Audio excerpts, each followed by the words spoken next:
Michael Jackson died in a staggering amount of debt, with his abandoned Neverland Ranch serving as a haunting reminder of his extravagant pop star past. The King of Pop moved out of the infamous estate 4 years before his death in 2009 and vowed never to set foot in the place again after being cleared of child molestation charges. On leaving his fantasy land behind, Jackson downsized to a rented mansion in the Holmby Hills area of Los Angeles, where he spent his final days before dying from an overdose of surgical anesthetic propofol.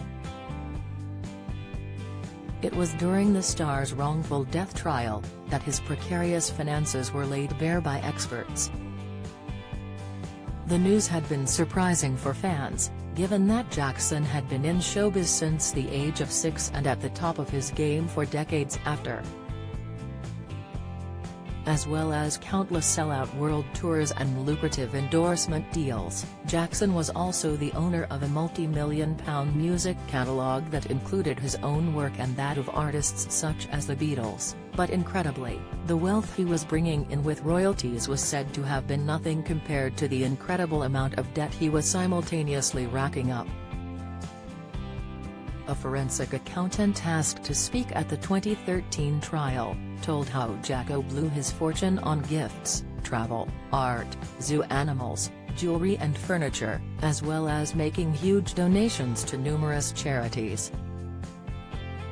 William R. Ackerman described Jackson as being in a precarious financial position as he spoke to the Los Angeles courtroom about the singer's money woes in defense of Ike Live in the wrongful death trial. While MJ was renowned for splashing the cash on material goods, Ackerman said that by far Jackson's biggest and most consistent expenditure when he was alive was the interest he paid on his debt. The LA Times reported that Jackson was handing over $30 million in annual payments on his debt when he died in 2009.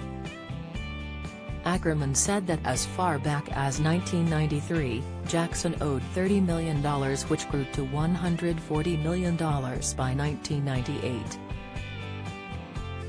When he died in 2009, Jackson was somewhere between $400 million to $500 million in debt, Ackerman told the court.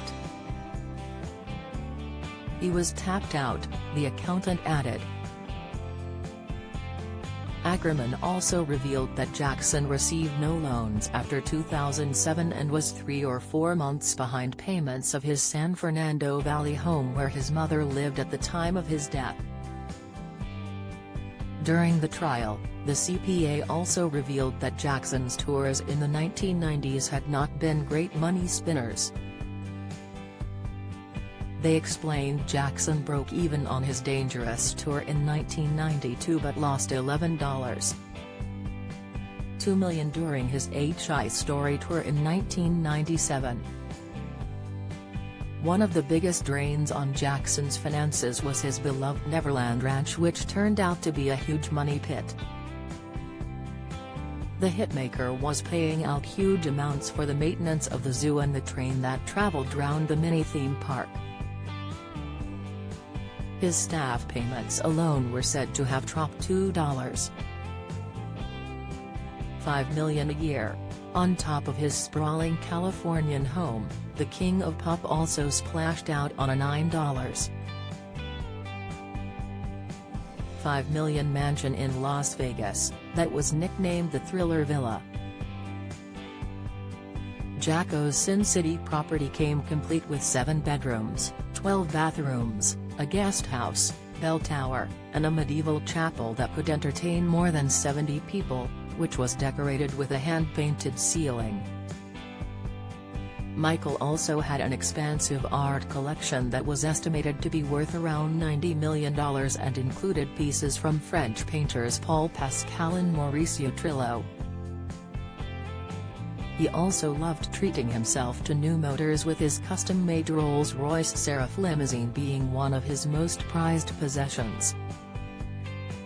Jackson also splurged on a 1990 Rolls-Royce Silver Spur 2 and white 1998 Lincoln Town Car, both customized to meet his exact tastes. He was also known to indulge in some very costly retail therapy.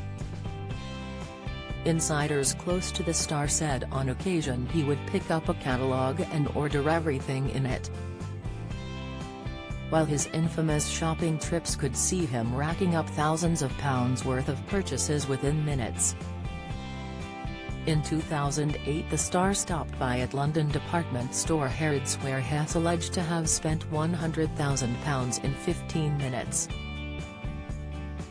Speaking in 2008, his former attorney Brian Oxman said, "He lives a pretty simple lifestyle these days.